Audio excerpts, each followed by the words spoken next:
Welcome back to part 2 of an in-depth comprehensive look at TwinRay. We're going to look back at the depositions and 3 points in particular that are really going to kind of help you understand who Mia is as a person and still carries into who she is now as Shekinah. Starting off strong with one of my favorite quotes coming out of this woman's mouth. She is giving her deposition, and the attorney is trying to go over her past to understand how she got to where she is now. And they're talking about her work history, and he's asking about Prada in specific because she says that she was, the person that handled Prada at one of the department stores that she worked for. And her response to how to spell it and what it is just so rude. And if you've ever heard this woman speak, then you can kind of get this tone from her where it's, I apologize. I took it for granted that you would know what Prada is. It is designer couture, which is clothing. First of all, Prada is more than clothing, and it's not all couture. So she doesn't even know what she's talking about at that point. She's just trying to make herself sound better than she is. And that carries on into who she is now and how she speaks to people. This holier than thou kind of speech that she lays out when she talks to people that really knows how to make you feel small and insignificant. This next one really shows how she doesn't ever follow through with much. So she was a nurse intern for psychology, but she never actually ended up taking the licensure test. And she goes on to say that, she would love to work in a 501c3 organization as well. I would do some sort of charity, philanthropy, volunteer, something like that as well. Which is exactly what she's doing now, except for there is really no charity that I've seen until recently when they did their Thanksgiving feeding of the community.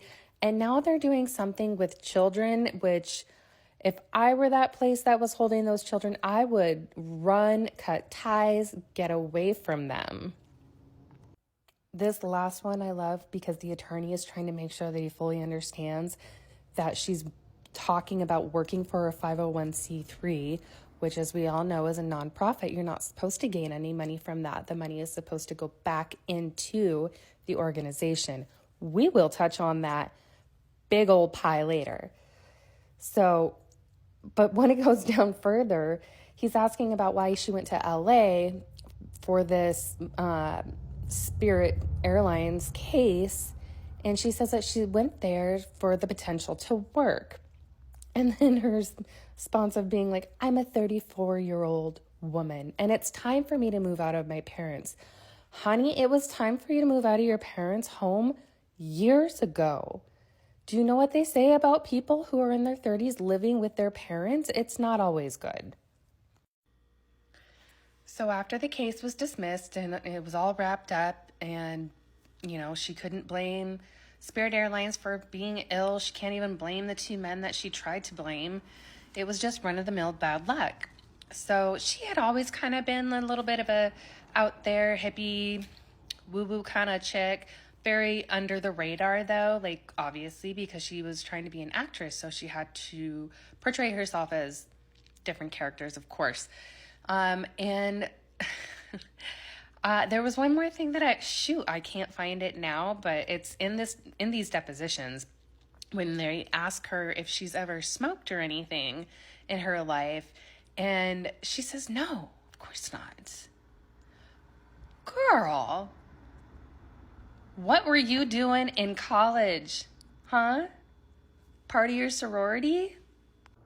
She was in the sorority Sigma Delta Tau in 1995 for 1 year, I believe. And isn't that you, Miss Mia? With your Diet Coke and your cigarettes as you're floating around with a bunch of your sisters? But you've never smoked. Got it. I have heard from multiple people who have known Mia since she was a young girl in childhood, all the way up to currently. Another one kind of drifted out like around teenage years.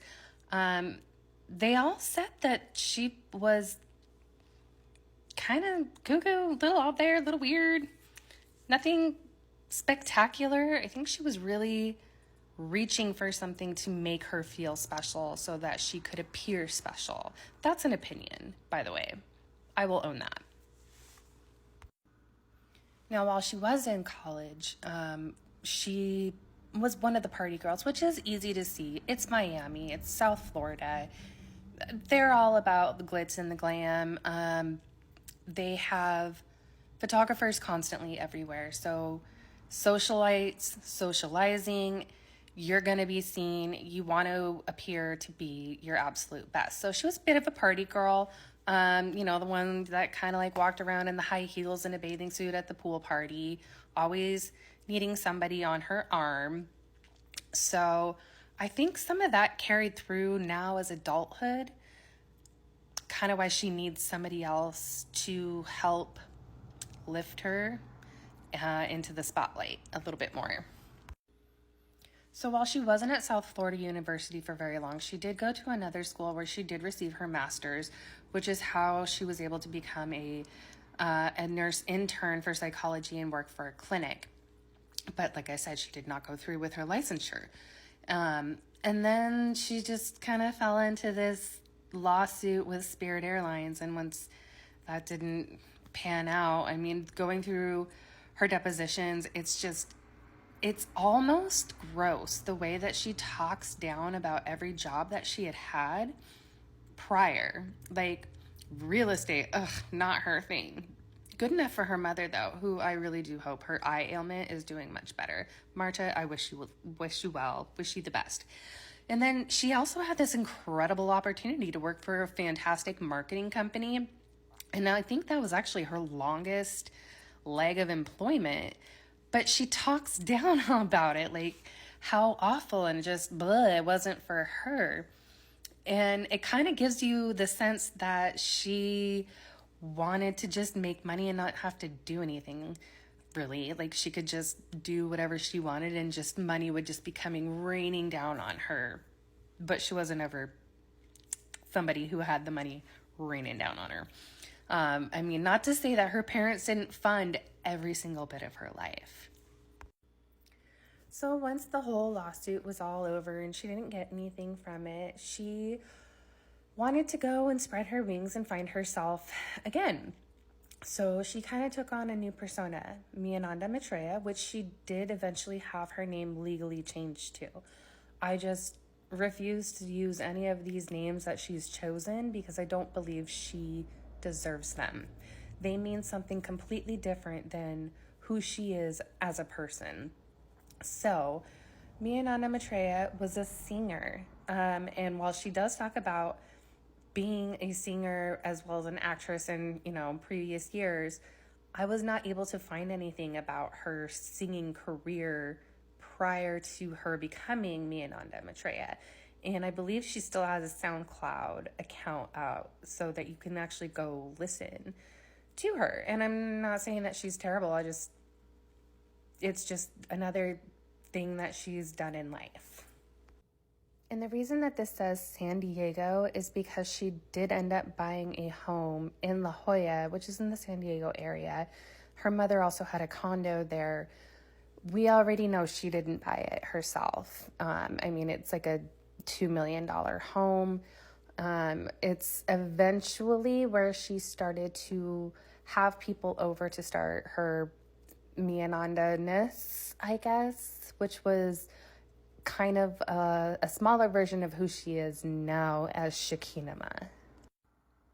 And it's as Miananda Maitreya that she was introduced to a person who was so drawn to her from Ibiza, and that person was Harley's first TwinRay.